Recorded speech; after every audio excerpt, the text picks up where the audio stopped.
চৌকির তলায় ঢুকে গেছে।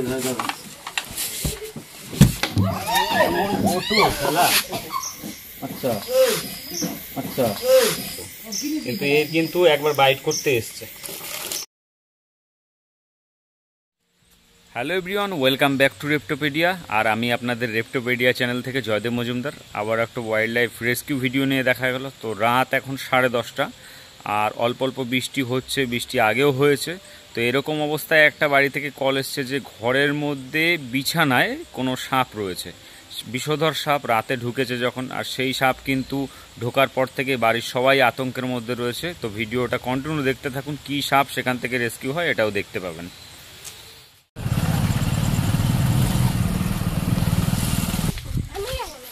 কি অনেকক্ষণ ঢুকেছে?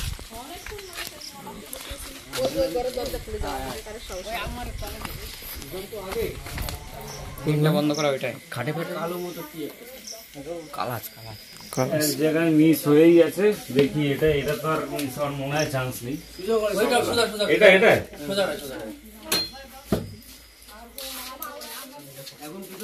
উপরে আবার উঠে যায়নি তো? এদের তো যে সাপ আছে বলছে বাইতে পারে। নিচেই আছে, নিচে একটু আলমারিতে লাইট মাইট করে কালো মতো।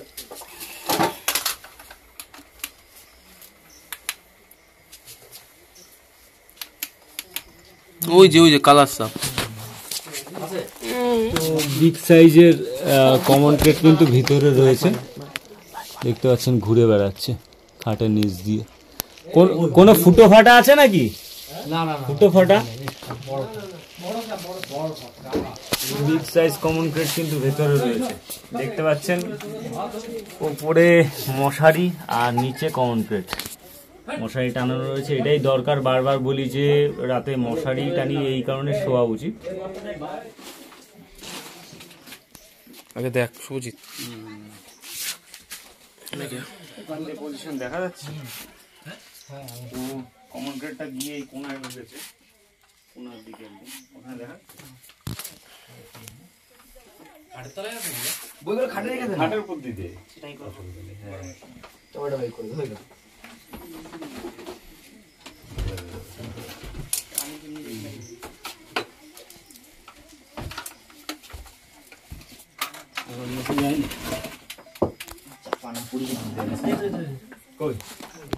দেখতে পাচ্ছেন এই জায়গাটা কিন্তু কমন ক্রেট ঢুকে আছে।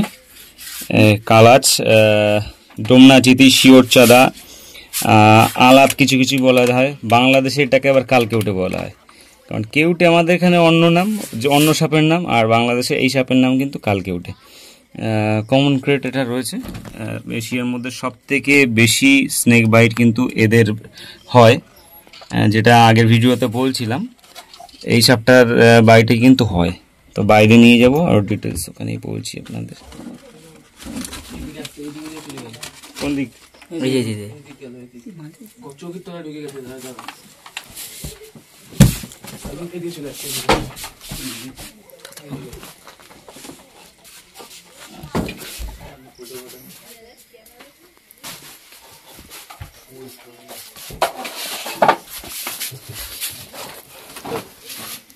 দাদা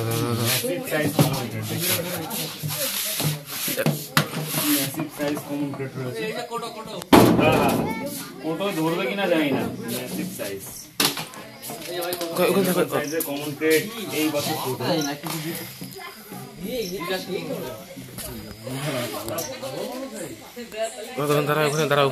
দাঁড়া। তো দেখতে পাচ্ছেন কমন ক্রেট, যেটা লেজ অবধি কিন্তু এদের দাগ রয়েছে।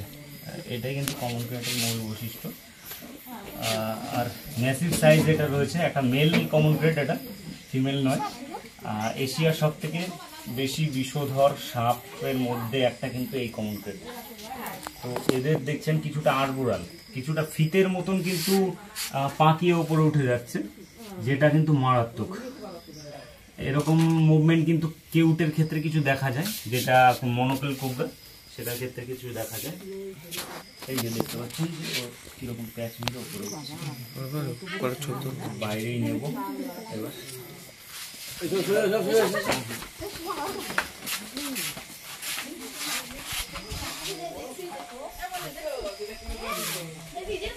ডগি ডগু সরে যা।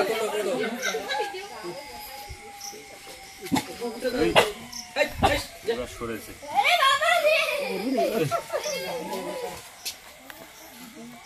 আবার কারেন্ট চলে গেছে তার উপর দিয়ে। তো ব্যাগিং করে দেবো। অন্ধকার, বেশ অন্ধকার রয়েছে। Massive size complete.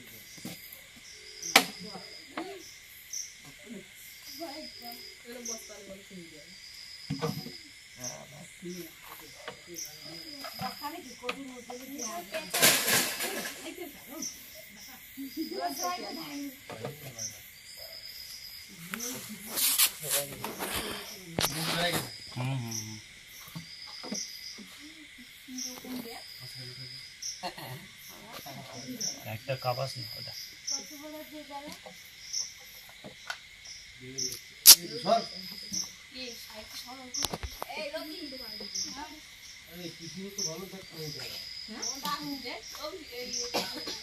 কালাতে একটা ব্যাপার কি, মুখে টাচ হলেই কিন্তু ওরা লাফ মেরে ওঠে।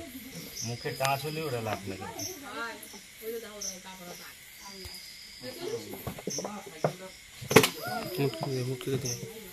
হ্যালো,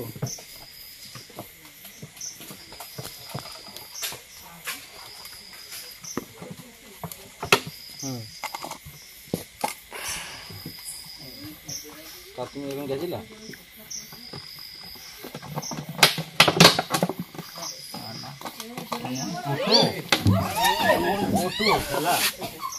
আচ্ছা আচ্ছা।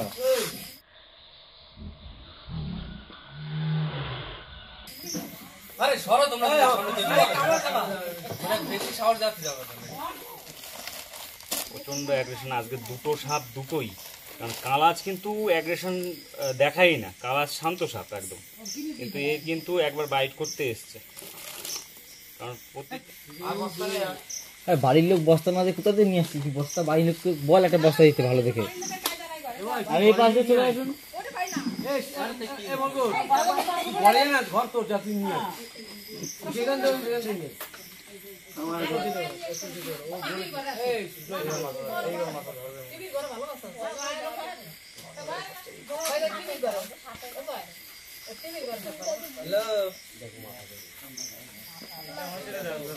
দাঁড়া, মাথা ধর।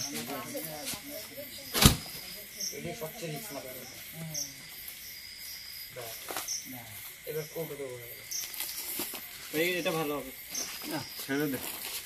তো আলটিমেটলি আমার হেড ক্যাচ করতেই হলো এখানে। হেড ক্যাচ করাটাও খুব রিস্কের ব্যাপার।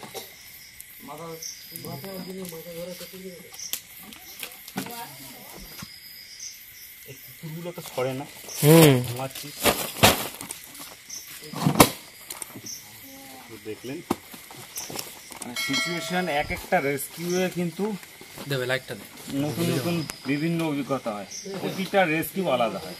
কারণ কোনোটা রেস্কিউ একটু যদি ভুল হয়ে যায় তাহলে কিন্তু বাইট হয়ে যাবে। তার থেকে সাপ ছুটে যাক, বাইরে বেরিয়ে যাক, নিজের লাইফটা কিন্তু আগে। অনেক কষ্টে কিন্তু ব্যাগিং করা হলো। ব্যাগের জন্য অ্যাকচুয়ালি আমরা বিভিন্ন সময় তৈরি থাকি না। এমন ফাস্ট র্যাপিড রেস্কিউ কল আসে যেগুলো কিন্তু অনেক সময় আমাদের প্রপার ব্যাগ, পাইপ, বিভিন্নভাবে ব্যাগিং করার পদ্ধতি আছে, সেগুলো সবই জানা আছে, কিন্তু সব সময় কিন্তু সেগুলো কার্যকরী হয় না।